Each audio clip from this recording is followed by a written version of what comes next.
So there are these little things that I write sometimes with my friends. We call them ingabire. So like we have created a fictional character that we write about. And I'm gonna pick like a few stories from that whole thing.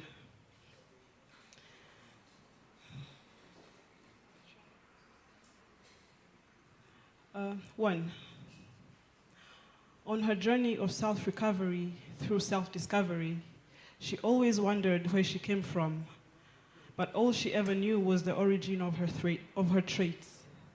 Having inherited her mother's passion and her father's serenity, she was fire and ice, a volcanic eruption beneath the Red Sea, an explosion lost into thin air, but even while lost, she never gave up on her quest.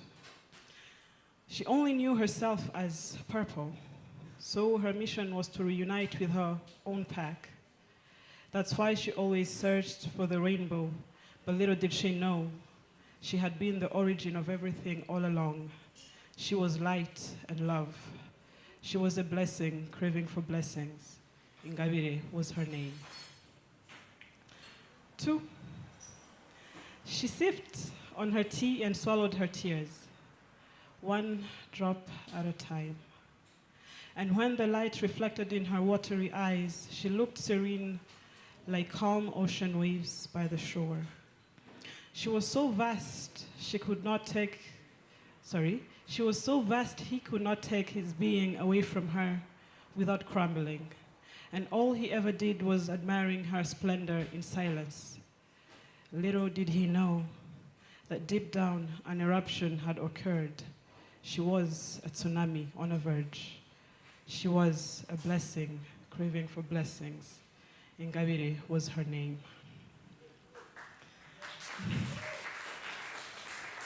Yes. 3, through her soft skin, she's proven how vulnerable she is. And the proof lies in the scratches on her thighs that make her feel fragile. But her curves prevent her from breaking.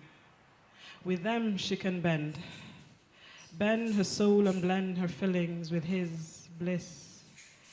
Bliss, bliss, until he gives her a kiss and adds, peace out, bitch. But she knows if he stays, she'll not find her peace within, so she stays to blur the thin lines they've drawn overnight.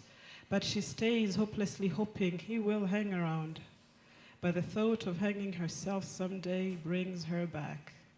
She knows she's definitely not the most beautiful girl he's ever seen, but she is the most beautiful she has ever felt.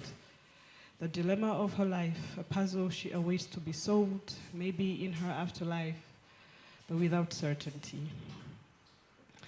4, when she thought the blanket was good enough to keep them warm at night, she took a break. She waited until he fell asleep, and then she woke up and started knitting again. Not another blanket for their bed, but a sweater.